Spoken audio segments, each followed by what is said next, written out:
It is 1219 in the marshy and inhospitable Baltic. The members of the Christian crusading order of the Sword Brethren, under a sacred vow to convert the unbelieving Baltic tribesmen to the Catholic faith, have plundered and ravaged their path straight to the heartland of the ancestral Latvian and Estonian tribes. The Livonians, Latgalians, and finally also the Estonians succumbed to the superior arms of the foreign invader. However, one tribe was yet to have crossed swords with these German knights, the Semigalians. They did not invite the aggression of their new Christian neighbor, whilst also remaining steadfastly independent and cherishing their pagan traditions. The cunning, but also battle-proven and fearsome, Semigalian chieftain Visters understood that a direct confrontation between his tribe and the Germans was to be averted for as long as possible, lest they be quickly overwhelmed and destroyed. To ensure peace, Visters assisted Bishop Albert in his various campaigns against other tribes and shared his spoils with the Christians. Thus, while many other tribes were struggling for their very existence, the Semigalians enjoyed relative peace during the first phase of the Livonian Crusades. However, now that the stubborn resistance of the Estonians was finally broken, Visters had to assume that the conflict would soon find even the Semigalians, because he knew that in the end, despite all his appeasement, the Christians would not tolerate their heretical, pagan neighbors forever.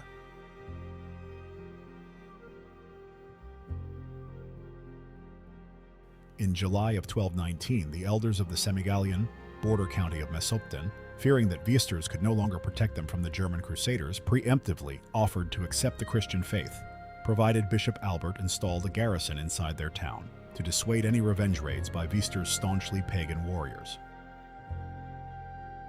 Unfortunately for them, Visters was not cowed by the German reinforcements and immediately attacked his traitorous brethren inside Mesopton.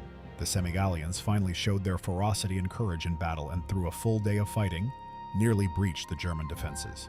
However, the enemy persisted, and Visters eventually opted to change tactics by targeting a supply ship carrying provisions to the starved defenders of Mesopton.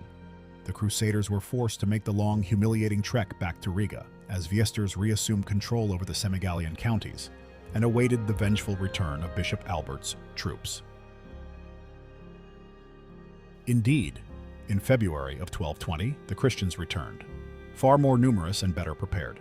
The Grand Master of the crusading order of the Livonian Sword Brethren, Volkwin, led an army consisting of 4,000 Germans and an additional 4,000 allied Livonian and Latgalian tribesmen, as well as numerous siege engines of differing sizes. The Germans employed a massive counterweight trebuchet to devastating effect. A single boulder hurled from this terrifying machine immediately tore apart a whole section of the Semigalians' wooden rampart. Visters tried to divert the attacker's attention by deploying his forces on a nearby field, offering pitched battle. However, Visters' army quickly disintegrated, as his hired Lithuanian mercenaries lacked the incentive to engage the experienced and well-armed German knights. The demoralized and ragged survivors inside Mesopton were forced to surrender.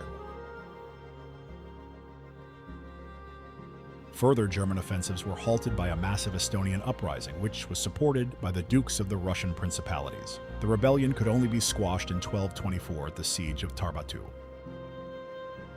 At the same time, the Germans were having violent disputes with the Danish king Valdemar II, who had conquered northern Estonia and wanted to expand his new colony at the expense of Bishop Albert's lands. To solve these disagreements, the Pope dispatched his trusted legate, William of Modena, to inspect the progress of the Christian mission in Livonia and to formulate a treaty between the Germans and Danes, which he did, officially creating the Livonian Confederation and determining its border with the Danish province of Estonia. William of Modena also held negotiations with various pagan tribal leaders, including Visters. The papal diplomat engaged Visters in long conversations about the admittance of the Christian faith, but in the end, Visters refused to convert and abandon the gods of his forefathers. Hostilities resumed in 1228, when Volkwin led a raiding party into the Semigalian heartland. Visters met the Germans with every fighting man he could muster, but his army was poorly placed on the open ground and easily routed by a ferocious cavalry charge. The Semigalian countryside was ransacked for the next 3 weeks. The locals were displaced and forced into serfdom. But Visters, instead of giving in, embarked on a retaliatory raid to the fort of Icekraukle. He swiftly seized the local treasures and made his escape, but the German controller in Icekraukle pursued the surprised Semigalians and inflicted immense casualties. The German commander personally dueled Visters, who escaped only by knocking out his opponent's teeth with a flaming log he had pulled from a bonfire. Nevertheless, the Semigallians had been scattered, and none of the medieval sources ever mentioned the brave pagan chieftain Viesturs again, leaving his ultimate fate unknown. However, it is fair to assume that he died shortly after his narrow escape from Icekraukle, because Semigallian resistance quickly fizzled out after this engagement. Almost simultaneously, their neighbors, the Curonians, also negotiated a settlement with the Germans. Thus, the Christian mission had now incorporated the tribes living on the left bank of the Daugava. The Crusaders were left with two avenues of expansion: east against the principalities of Russia, and south to the swamplands of Lithuania. Ultimately, both of these campaigns would soon each result in a very decisive and pivotal battle.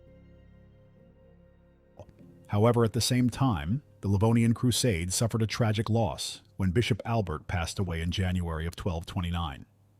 He was the only man capable and respected enough to reconcile the various, conflicting factions at work in the newly founded Livonian Confederation. After Albert's death, the Order of the Sword Brethren under Vulquin became largely autonomous and came into open quarrels with the Livonian clergy, smaller bishoprics, and even the representatives of the Pope. The order rapidly lost prestige and support, which Vulquin hoped to remedy by carrying out a grand military campaign against the Lithuanians. A preliminary raid in 1235 was successful, and a more ambitious expedition, approved by the Pope, was scheduled for next year.